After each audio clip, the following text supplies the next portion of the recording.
Bien, Dios les bendiga en esta hora. Eh, Vamos a continuar con nuestro curso, nuestra lección número 2. Lección número 2 de administración de la iglesia. Vamos a estar desde la diapositiva 12 hasta la diapositiva número 31. En vista de que este contenido es corto, solo quedan pocas lecciones, creo que 3 lecciones más, aparte de esta. Este contenido es poco debido a que el proyecto que fue asignado ocupa tiempo. Entonces, estos contenidos solo son para informar, ¿verdad? Usted no va a hacer ningún examen ni nada de eso, ni ningún resumen. Estos contenidos solo son para informar, ¿verdad? La clase, para servir la clase. Y lo que se busca es que al reducir el contenido haya más tiempo y más oportunidad para los alumnos y así puedan desarrollar su proyecto, porque lo que se va buscando es que los alumnos se pulan en el proyecto. Quiero un proyecto a la altura, ¿verdad? Quiero un proyecto a la altura, algo que satisfaga, algo que llene, ¿verdad? Que nazca del corazón. Entonces, por eso los contenidos son cortos. Bueno, administración de la iglesia cristiana. Inciso A, estudio etimológico e histórico del término iglesia. Bueno, esto lo enseña la teología sistemática, ¿verdad? El origen de la palabra iglesia. También lo aprendemos en la clase de eclesiología.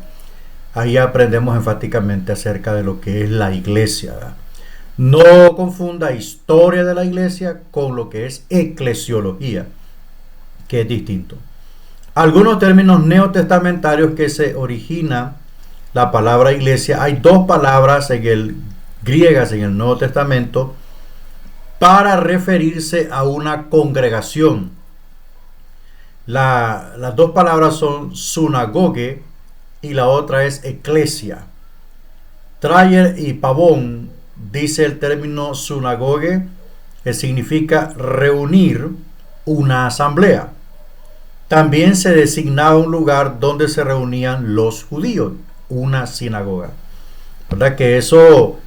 La sinagoga nace en el periodo exílico en Babilonia porque, en primer lugar, los babilónicos tenían sus propios templos donde adoraban, y esos templos se llamaban sigurats. Así se llamaban los templos de los babilonios donde ellos adoraban. Entonces, los judíos a lo largo de los 60 años, 70 años en el exilio, ellos, como quien dice, rebobinaron el asunto, y cuando gozaron de la libertad de los reyes que tomaban el control de Babilonia, entonces ellos empezaron a dar salida o a crear sus propios templos o mini templos donde leían la ley, cantaban, predicaban y vertían opiniones. Entonces, de la palabra sigurats se deriva la palabra sinagoga o sunagoge, pues está en griego, ¿verdad? Entonces, ¿para qué? Para identificar o para referenciar este mini templo pequeño donde, por supuesto, había un gobierno allí y allí se reunían para adorar al Señor. ya que Israel en el exilio no tenía su templo central, ¿verdad? Entonces, la palabra eclesia también tiene su composición. El verbo ecleo, que significa llamar, llamar o sacar. Jesús fue el primero en usar esta palabra en el Nuevo Testamento.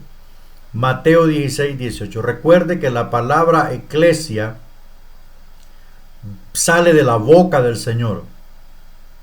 Y qué coincidencia que la palabra Israel también sale de la boca del Señor. Entonces estos dos pueblos, estos dos grupos, vienen por revelación del Altísimo. Pero el que nos concierne a iglesia salió de la boca del mismo Señor, el cual es el fundador de la iglesia. Entonces Jesús fue el primero en usar esta palabra. Ahí está la cita, Marcos 16, 18, que ha de decir sobre esta roca edificaré mi iglesia.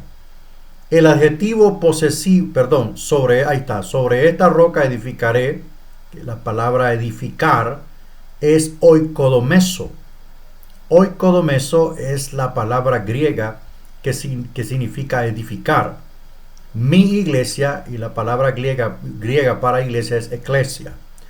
El adjetivo posesivo mi, al lado del nombre iglesia, hace de Cristo el fundador y dueño de la iglesia. O sea, la iglesia es su cuerpo, pero no el templo. Es las personas que se congregan dentro del templo. La sinagoga era un edificio, ¿verdad? La sinagoga era un edificio, pero aquí iglesia es la reunión de todos los lavados con la sangre de Cristo.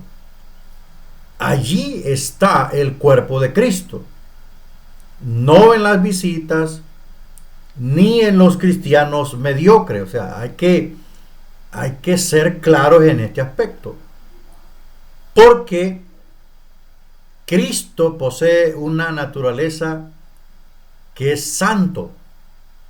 Entonces el cuerpo de Cristo, que Él es la cabeza, debe de ser todos aquellos que han sido lavados con la sangre de Cristo, que han sido santificados por el Espíritu Santo y que están siendo regenerados por la palabra de Dios.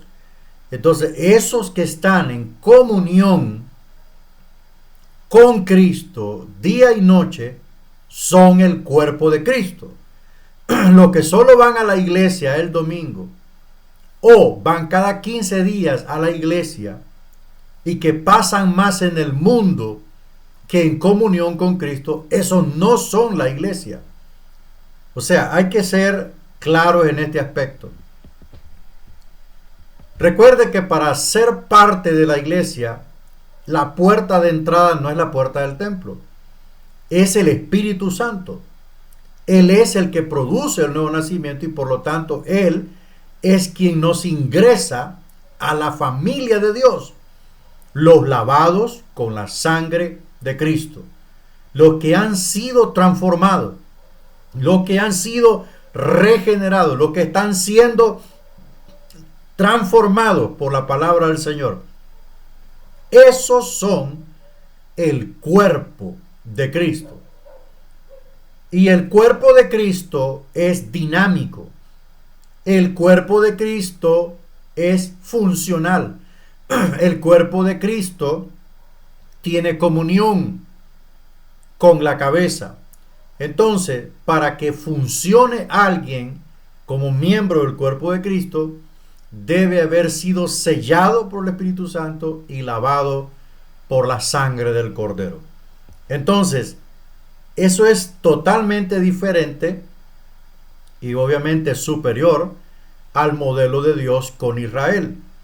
Porque el modelo de Dios para Israel es una nación geopolítica, étnica, racial, el pueblo escogido, que está todavía bajo las promesas del Antiguo Testamento y todo eso, pero que todas esas promesas y todo ese delineamiento de los pactos terrenales de Dios con Israel ahora pasan única y exclusivamente por el nuevo nacimiento. O sea que no hay salvación no hay salvación por aparte para Israel. No. Jesús le dijo a Nicodemo, el maestro de Israel: si no naces de nuevo, no puedes ver el reino de Dios. Entonces, para que Israel sea parte del cuerpo de Cristo, tiene que recibir y confesar con sus labios que Jesús es el Mesías y Señor de la tierra.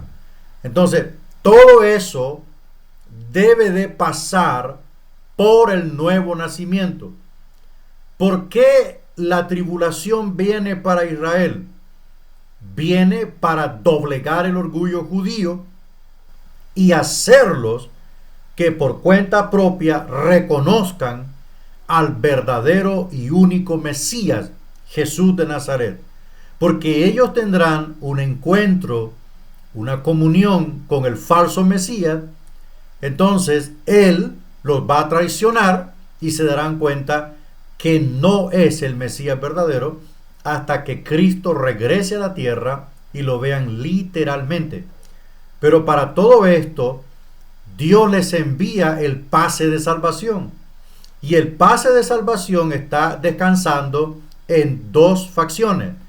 Uno, la predicación de los 144,000 sellados.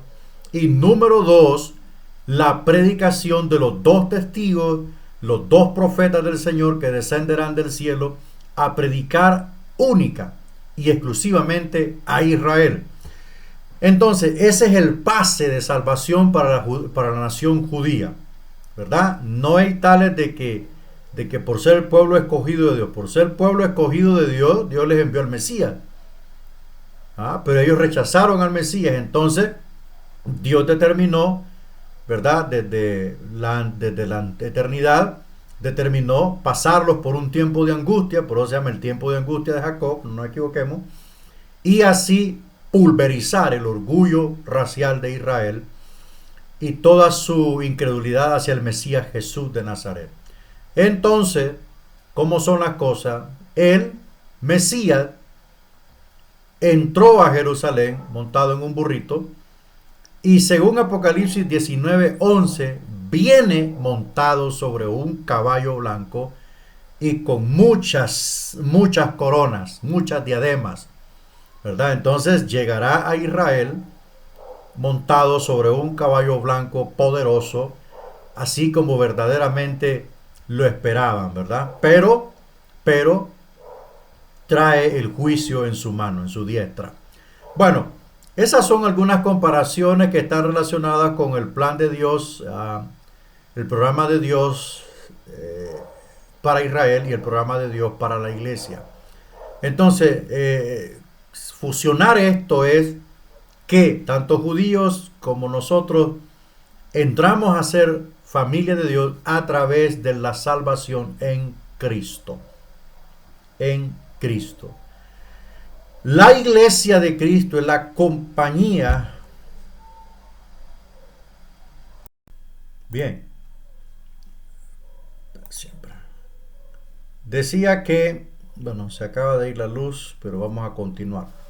Decía que la iglesia de Cristo es la compañía de regenerados de todos los tiempos y edades. Es lo que estaba acotando en el principio, que la iglesia es la composición de los regenerados.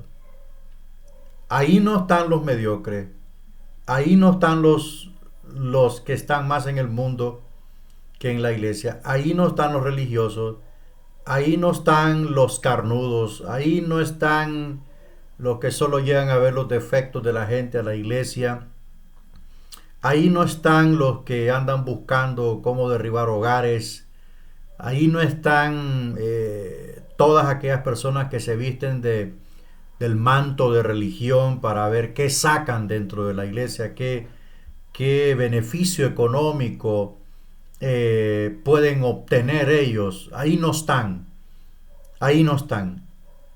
Los regenerados son los que se entregaron de verdad a Jesucristo y el Señor los ha transformado. No nos equivoquemos.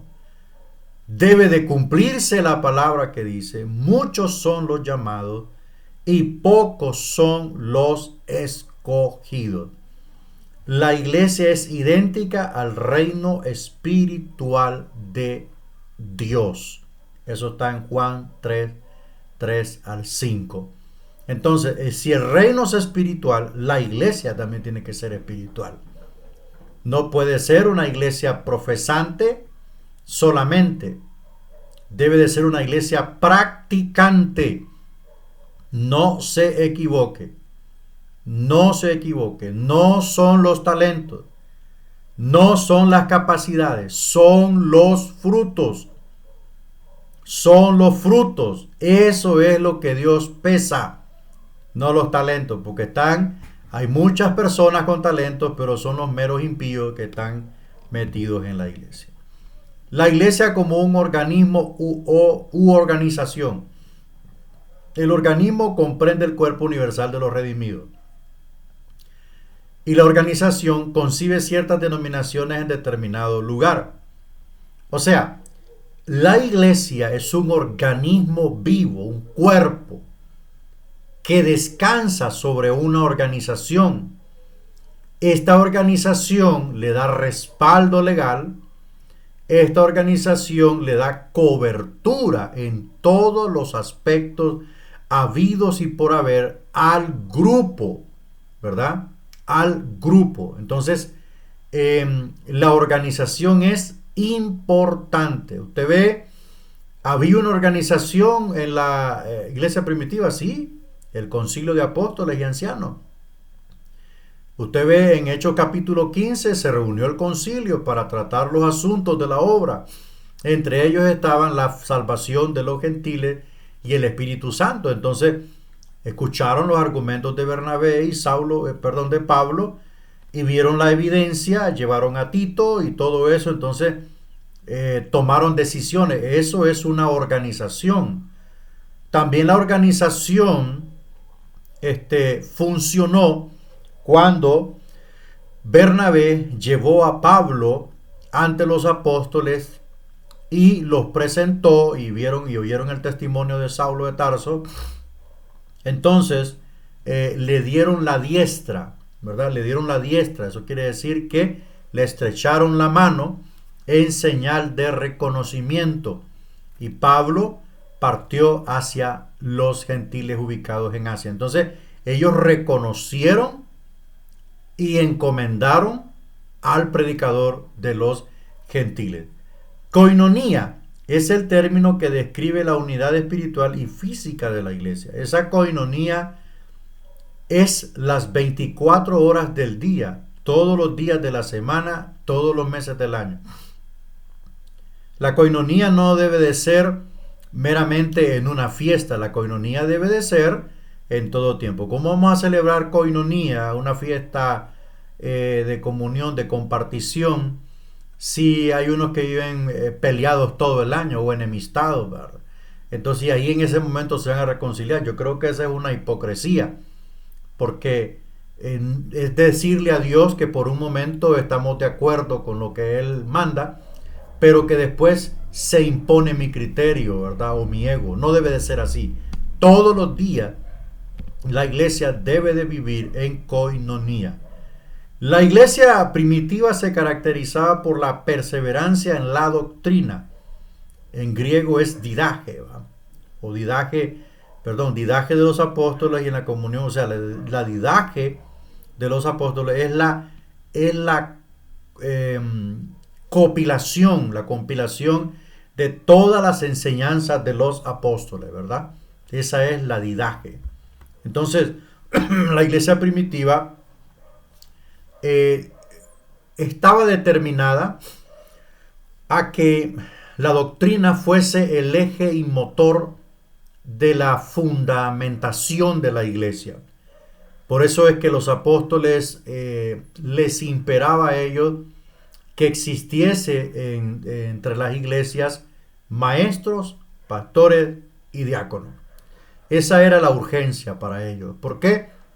Porque los maestros eran los que educaban a la iglesia y contrarrestaban todas las teorías, ideologías, falsas doctrinas, herejías y todo tipo de doctrina de demonios o vientos de doctrina que circulaban en aquellos entonces.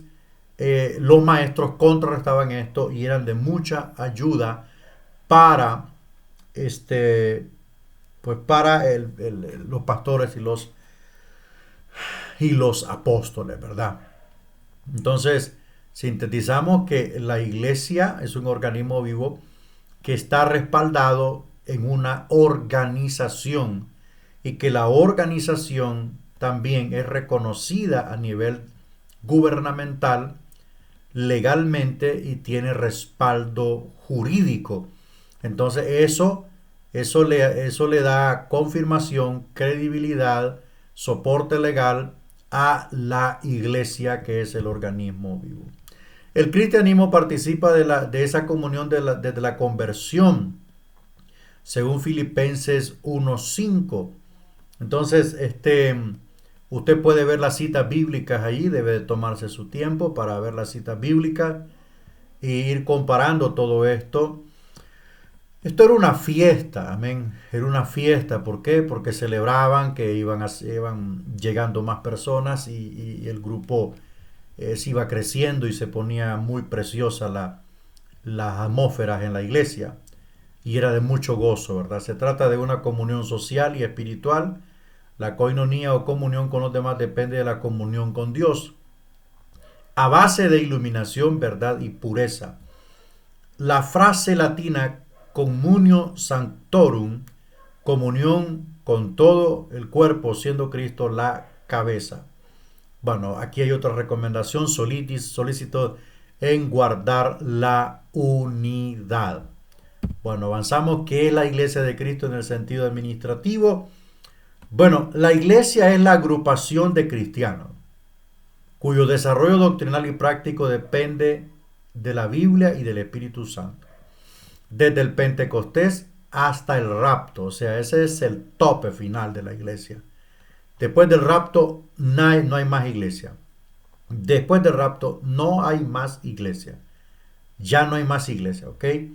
Entonces, la iglesia vela para que haya un desarrollo doctrinal, o sea, que todos sean adoctrinados, que todos sean enseñados, que todos conozcan la doctrina de la salvación, la doctrina de la justificación, la doctrina de la regeneración, que todos conozcan la doctrina de la inspiración verbal de la Biblia o la inspiración de las Escrituras, que todos conozcan la doctrina de la inerrancia de la Biblia, o sea que la Biblia no se equivoca, que todos conozcan la doctrina de la infalibilidad de la Biblia, o sea que la Biblia no falla, que todos conozcan la doctrina de Dios, la doctrina de Cristo, la doctrina del Espíritu Santo, etcétera, etcétera. ¿Verdad? Hay como un promedio de unas 12 a 15 o más doctrinas contenidas dentro de la palabra. Entonces, el desarrollo doctrinal implica que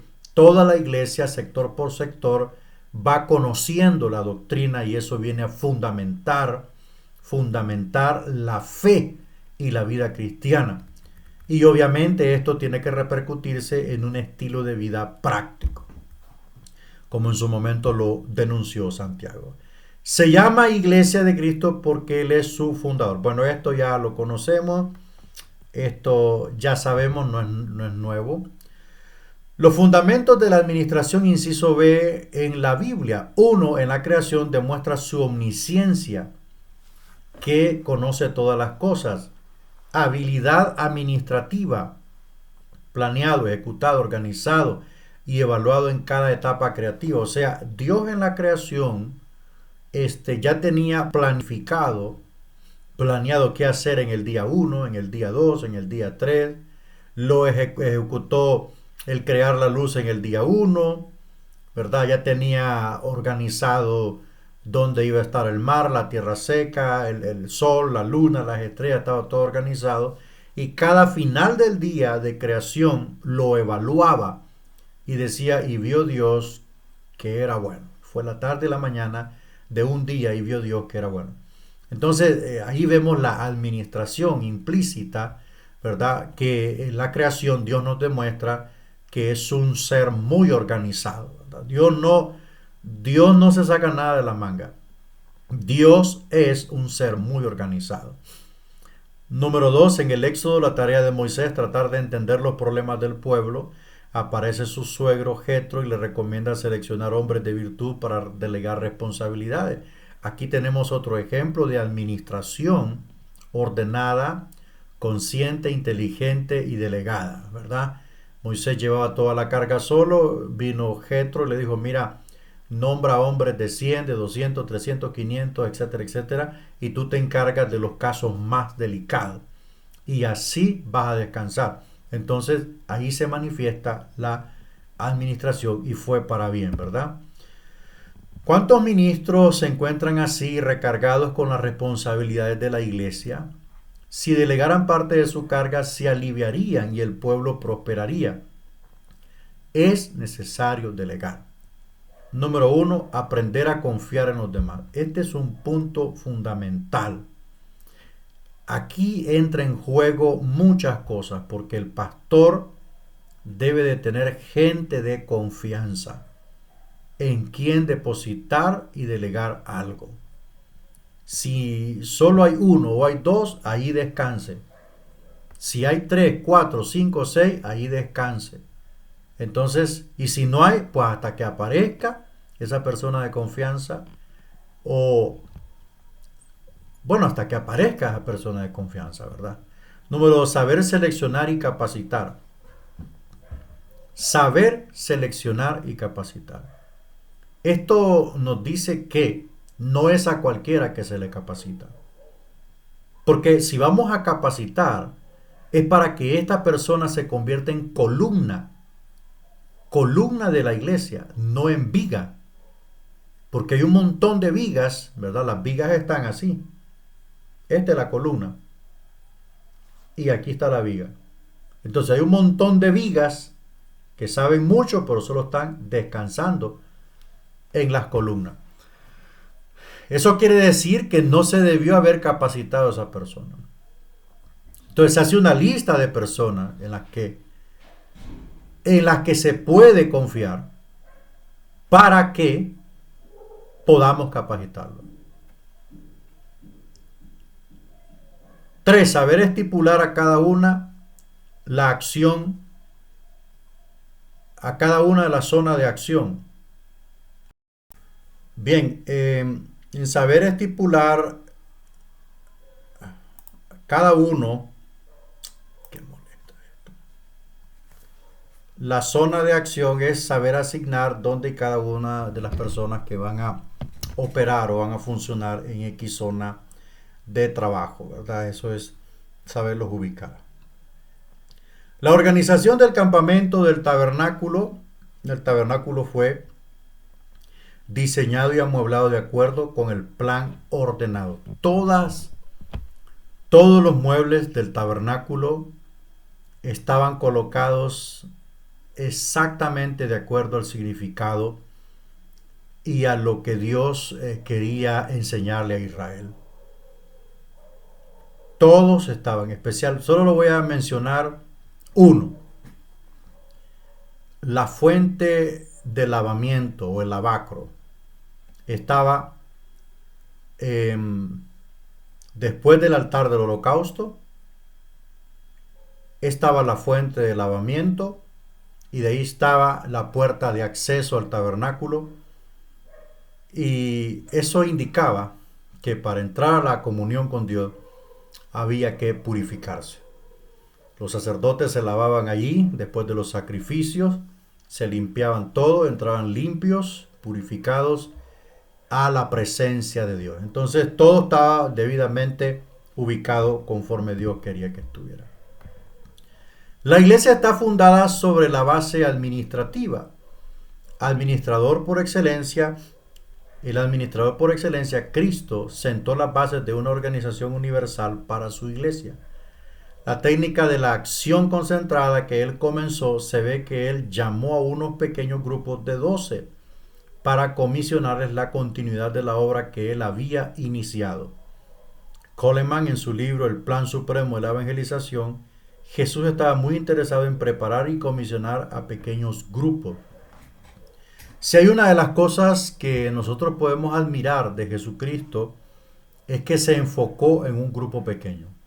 No se preocupó por la multitud, ¿va? Como a veces nosotros nos preocupamos, es que poca gente. No, se enfocó en un grupo, en 12. Con 12 vivió, con 12 caminó y a 12 les predicó. Todas sus vivencias, todas sus experiencias personales, todos sus recorridos, toda su rutina la compartió con 12. Y estos 12 plagaron el mundo entero, o gran parte del mundo, con la palabra de Dios. Entonces, la administración, eso es parte de la administración. Dentro del plan administrativo está la cláusula o el inciso, concentrarse en unos pocos para alcanzar a muchos, ¿verdad? Como dice el dicho, el que mucho abarca, poco aprieta. Entonces, si queremos abarcar a muchos, nunca lo podremos hacer. Pero si usted abarca a unos pocos, alcanza a unos pocos, capacita a unos pocos, se invierte en esos pocos, entonces su alcance será masivo. Masivo. Obviamente, en el tiempo de Dios, ¿verdad? La carrera no sirve en nada. Todo tiene su momento, pero se va a ejecutar. El apóstol Pablo en su carta enfatiza que el siervo de Dios debe ser un buen administrador. De la parte espiritual debe de ser un buen administrador. En este pasaje se establecen 3 hechos. 1. Para ser administrador de los misterios de Dios es necesario iniciarse como servidor de Cristo. Si no es servidor de Cristo, si no ama al Señor, entonces no podrá ser un administrador. Será un derrochador. 2. Que los misterios de Dios, es decir, la iglesia con todos sus factores divinos y humanos, es un cuerpo administrable. Todo es administrable. Todo es administrable. Y el pastor debe de conocer todo esto. Es administrable las escobas, los trapeadores, las sillas, los accesorios para limpieza, todo lo que es mueblería es administrable. Y también es administrable la parte espiritual, ¿verdad? Delegar a las personas correctas en cuanto a autoridad, los que imponen manos, saberlos nombrar, saber nombrar los diáconos, saber nombrar el liderazgo de la iglesia, saber elegir y nombrar a los que tendrán ministerio. Eso es administrable. Un mal paso en la administración y será una debacle. Por eso siempre hay que pedir la orientación del Señor. El requisito por excelencia para participar en tal administración es ser fiel. Firmeza y constancia en los afectos, ideas y obligaciones. Lealtad y constancia en las relaciones o ideas. Esto es fidelidad. Miren, firmeza y constancia en el afecto, ¿verdad? En los afectos, Si un líder ama a su pastor, será fiel a su pastor hasta la muerte, porque lo ama de verdad, porque lo respeta, ¿verdad? Porque ve un ejemplo en él. Esa es parte de los afectos. En cuanto a ideas, ahí podemos mezclar visión, ¿verdad? Ahí podemos involucrar la visión de la iglesia, la visión del pastor. El que es fiel se apega a la visión y materializa la visión. No sale con otras cosas, sino que la sigue, la ejecuta y también la tira para que otros la tomen. Y en cuanto a obligaciones, pues la fidelidad, la obligación financiera, la obligación espiritual, la responsabilidad, la puntualidad, el compromiso, eso es parte de la fidelidad. Un cristiano que no es fiel, ese no sirve ni para barrer el templo. Un cristiano que llega tarde a los cultos sin ninguna excusa. Un cristiano que no es responsable de sus finanzas, que no aporta. Un cristiano que es hipócrita. Ese no tiene nada que ver con la fidelidad. Entonces, repito, el requisito por excelencia para participar dentro de la parte administrativa de la iglesia es ser fiel. No puedes poner un tesorero que no paga diezmos, que nunca aporta, que es cero en finanzas para la iglesia. No lo puedes poner de tesorero. No lo puedes poner de fiscal. No lo puedes poner en nada. En nada. En nada. Muchos pastores han fracasado en este aspecto, en este tercer requisito. Han fracasado. ¿Por qué? Porque han puesto ¿a qué? Al que es tacaño. El que es tacaño lo ponen de tesorero. Esa es la peor tontera. Ay, perdone. La peor tontera que existe. Eso no es un requisito para ser un tesorero, un fiscal. O vaya que van a poner a un presidente, qué sé yo, solo porque predique bonito. No, tiene que haber fidelidad. Tiene que verse evidenciada la fidelidad, sus compromisos, ¿verdad? Sus compromisos económicos. La iglesia es una verdadera empresa administrable. El profesor Reyes Ponce describe una empresa está formada por tres elementos principales.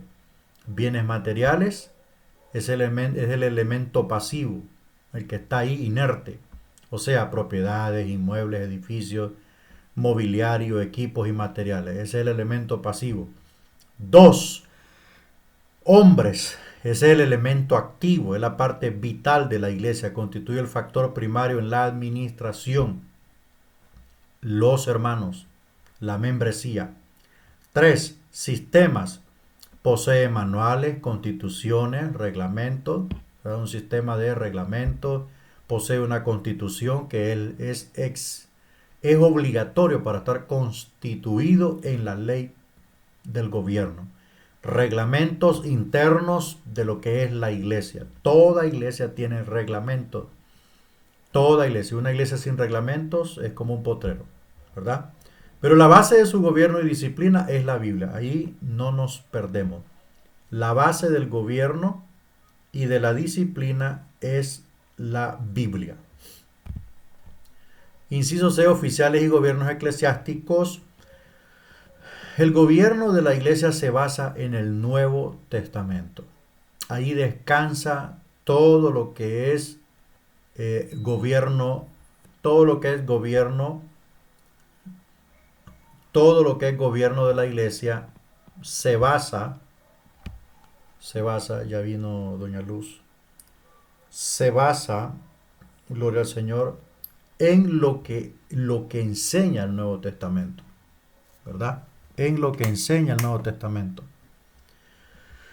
Entonces,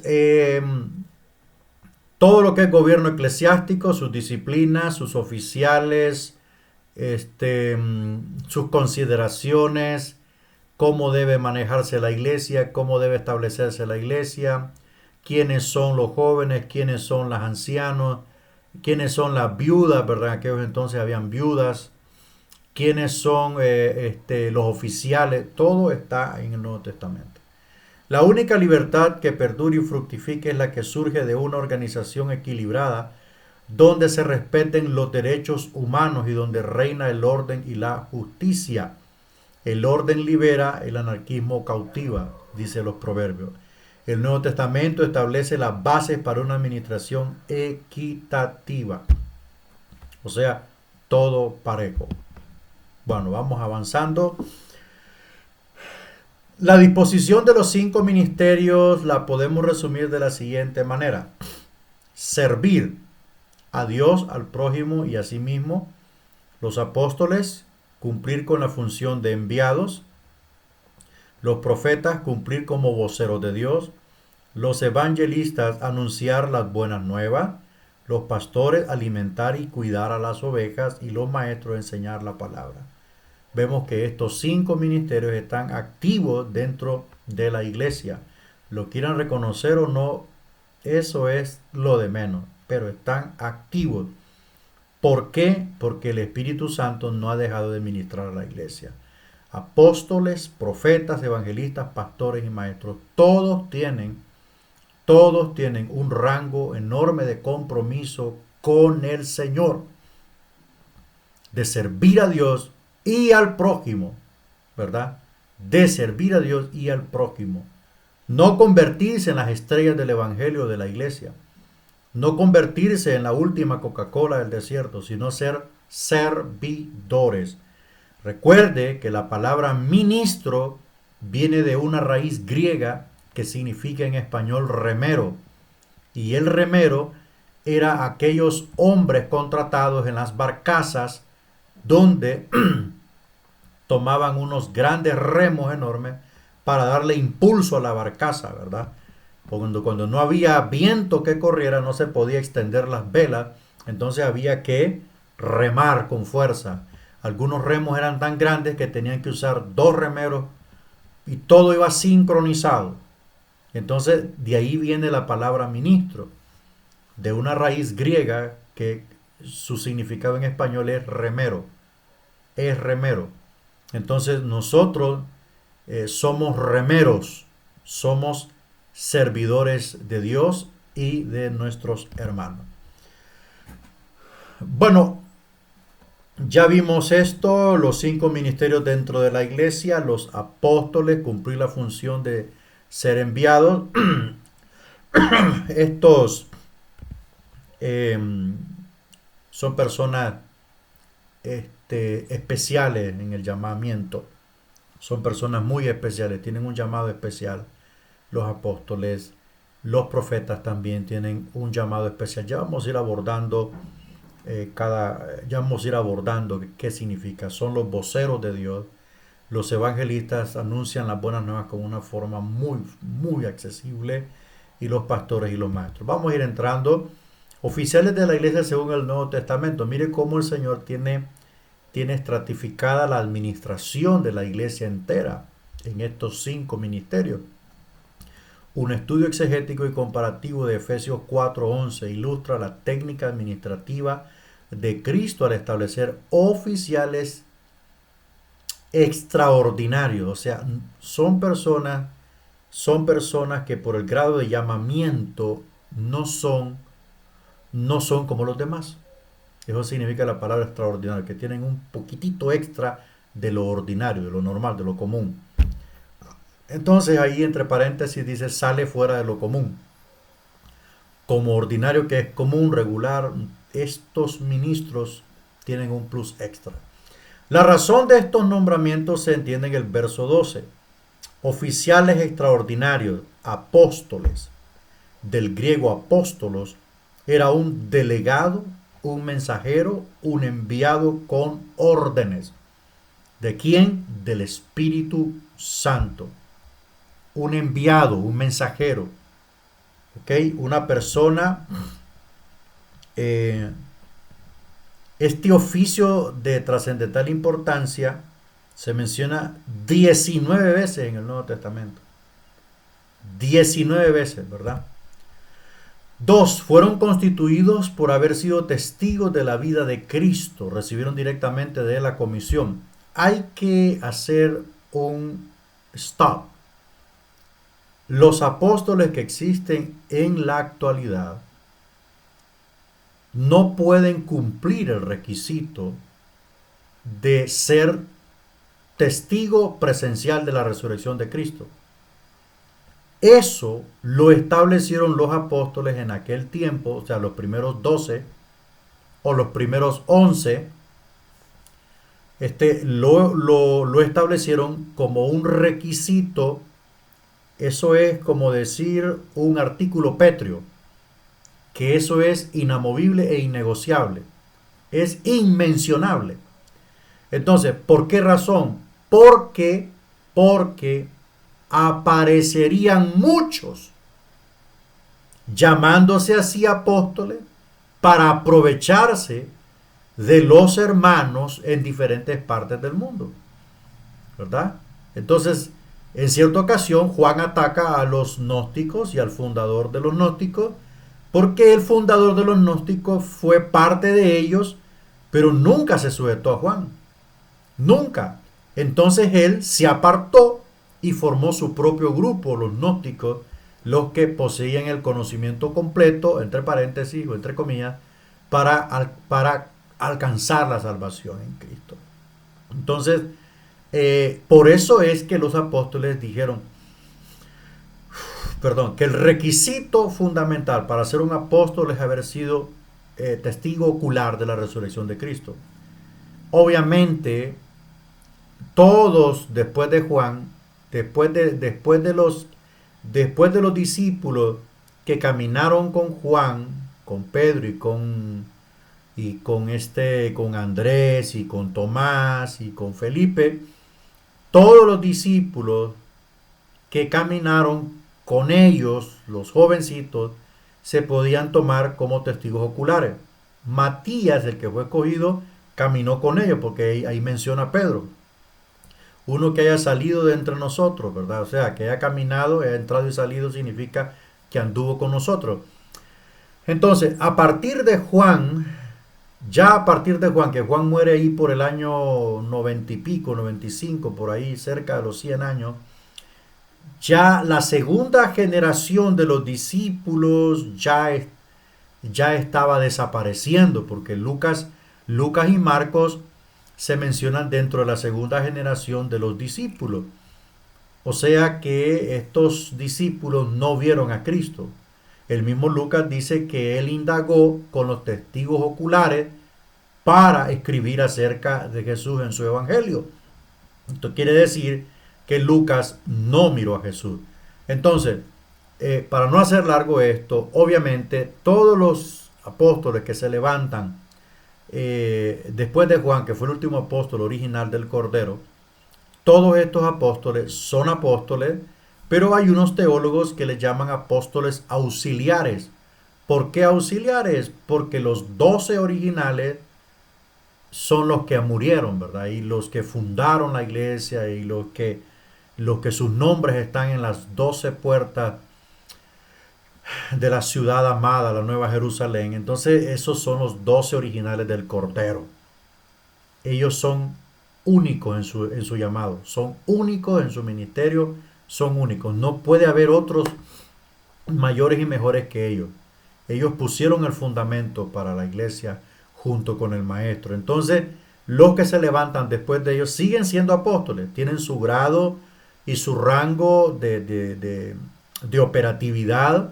El Espíritu Santo los usa, hace grandes cosas a través de ellos. Yo he visto unos apóstoles en Gambia ganando miles de almas, ¿verdad? Los he visto en Zimbabue ganando miles de almas. Entonces, allí es donde debería funcionar el apostolado, en los países no alcanzados. No debería funcionar entre los ricos, entre los estadounidenses, entre los países desarrollados del planeta Tierra, ¿verdad? No, ahí no deberían de haber apóstoles. Es donde están los no alcanzados, ¿verdad? Entonces ahí debería. ¿Por qué? Porque ellos tienen un llamado especial, ¿verdad? Tienen un llamado especial, son audaces para abrir brechas, son audaces para plantar iglesias, son audaces para plantar ministros y ministerios, son audaces para. Es admirable el ministerio del apóstol. Yo soy uno de los admiradores del ministerio apostólico. Es increíble. Número 3. Fundaron el fundamento del cristianismo. Bueno, ya lo dijimos. Nota, nadie más puede ser considerado como un apóstol a menos que se tome el sentido de extensión por el trabajo desempeñado con Bernabé. Bernabé era considerado apóstol. Bernabé era considerado apóstol.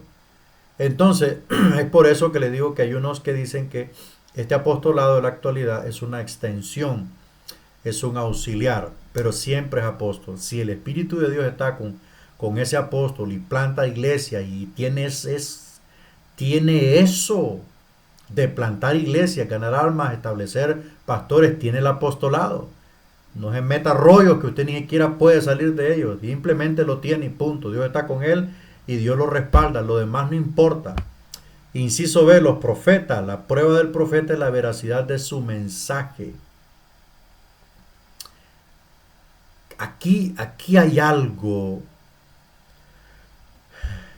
Aquí hay algo que me deja a mí pensante. La prueba del profeta es la veracidad de su mensaje y el cumplimiento exacto de sus revelaciones y predicciones. O sea, un mensaje veraz es un mensaje creíble, es un mensaje sin rodeos, es un mensaje sin componendas, es un mensaje sin acomodamiento, es un mensaje directo. Porque el profeta tiene el contacto directo con Dios en oración. En oración Dios le habla. También le puede hablar sin estar orando, pero en oración Dios lo visita. Entonces el mensaje que Dios le da al profeta, el profeta se vuelve la boca de Dios, como le dijo Dios a Moisés y a Aarón. El profeta se vuelve la boca de Dios y la boca de Dios no anda con tapujos. La boca de Dios no le anda acomodando nada a nadie. El que le caiga el guante, que se lo aguante. Yo no me explico cómo hay centenares de miles de profetas que nunca hablan de santidad. Y los 16 profetas más los 5 anónimos que registra el Antiguo Testamento, todos hablaron de santidad y pusieron el dedo en la llaga. Y porque esta milería de profetas de ahora, profetas pisteros, nunca hablan de santidad, nunca señalan el pecado. Sus predicaciones toda la vida van en base enfocado a llamamiento, a ministerio, a gloria, a éxito, a expansión, a extender las estacas, a ensanchar territorio. ¿Por qué no ponen el dedo en la llaga? Mientras la iglesia se pudre en la úlcera del pecado, acomodado, los profetas de hoy hablan de prosperidad, hablan de reino, hablan de Estados Unidos, hablan de cuentas bancarias, etcétera, etcétera. Eso es lo que hacen. Entonces, ¿qué sucede? La iglesia no está recibiendo un mensaje veraz. Y por supuesto están recibiendo revelaciones hinchadas, revelaciones infladas por el argumento humano. Como dijo el Señor en Ezequiel, yo no los envié, yo no les hablé, yo no les mostré. Hablan de lo suyo. Fabrican muy bien sus revelaciones y son buenos para visitar el Facebook de las personas. El triple objetivo del ministerio de la profecía consistía en hablar a los hombres para edificar, exhortar y consolar. Vaya, no se pierda. El evangelista, evangelio, buenas noticias. El ministerio del evangelista consistía en predicar y bautizar, ordenar ancianos, un deber encomendado a Tito, ejercer disciplina y representar a los apóstoles.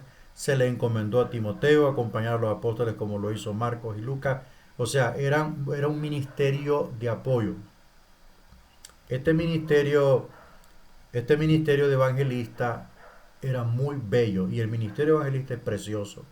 Se mueven milagros, sanidades, autoridad sobre los demonios, se mueve un combo, un equipo de dones espirituales muy bello en el evangelista. Tiene esa facilidad de presentar el evangelio de manera que convenza, es algo lindo. Ese es el ministerio más lindo que puede haber entre los 5 ministerios, el del evangelista. Es precioso ver las miles de almas convertirse a Cristo, ver a los enfermos ser sanados. Es lo más lindo. Ese es un ministerio precioso. Si a mí me pusieran a elegir, yo tomara el del evangelista. Bueno, vamos avanzando. Inciso, número 2, oficiales ordinarios. Eh, los oficiales ordinarios podemos mencionar a los diáconos. Los diáconos estaban incluidos en esa administración de la iglesia. Inciso A, el pastor, ¿verdad? El pastor, en griego poimen, la Biblia usa esta palabra para describir un pastor de ovejas y figurativamente aplicada a Cristo. Nota, solo en Efesios 4:11 se usa como título oficial del encargado de la iglesia, solo allí. En otros usado la palabra pastor en nuestra traducción española se tradujeron a ella distintos términos del griego. En Hebreos 13, 7 a 17 y 24, 3 veces aparece la palabra egómenos, que se traduce los que os dirigen. 1 Corintios 12, 28. Se halla la palabra kubernesis, que significa gobernadores o administradores. Esos son los que comprenden el pastorado. Bueno, además del sentido de autoridad administrativa, existe familiaridad entre los términos pastor y pastos, lo cual ilustra la legítima función pastoral. 3 oficios inmediatos del pastor o 3 oficiales inmediatos al pastor, ¿va? Están los ancianos, la palabra presbuteroi, los de mayor edad y experiencia, que también tiene que ver con la palabra presbítero, supervisor, obispos, episcopio, supervisor o superintendente, encargado de ver que las cosas sean bien hechas, y 3 maestros, ¿verdad? Didascaloi o didascalio, apto para enseñar. Este cargo podía ocuparlo alguien que había sido escogido y capacitado para ese efecto. O sea, estos eran los 3 oficios cercanos al pastor: los ancianos, los obispos y los maestros, ¿verdad? Eso es lo que le decía yo, que eso era importante. Aquí tenemos a los diáconos, que son servidores, ¿verdad? Nota, dice, mientras los ancianos, obispos y maestros son puestos para la administración de la fase espiritual de la iglesia, los diáconos se encargaban de las necesidades materiales. Los 3 tipos tradicionales de gobierno eclesiástico: el gobierno congregacional, el gobierno episcopal y el gobierno presbiterial, ¿verdad? Entonces allí nos quedamos, con la ayuda de Dios, pues seguimos adelante, ¿verdad? Recuerde, prepárese con su proyecto. El 12 de abril termina esta clase y le dije que en la semana previa al 12 usted podía mandar sus proyectos. Así es que por favor atendamos esto, hermanos. Hermanos de cuarto año, pongámonos al día con los gastos de graduación. Este, por favor, póngase al día, no deje las cosas acumularse. Hay un montón de alumnos, hay unos que no se han ni matriculado, ya vamos por marzo, ya vamos a entrar a abril. Hay un montón de hermanos, alumnos que, seré honesto, están dejando mucho que desear. Ruego Dios que esto termine pronto, hermanos. Por favor, en el nombre de Jesús, atienda las cosas de Dios. Que Dios le bendiga y Dios le guarde.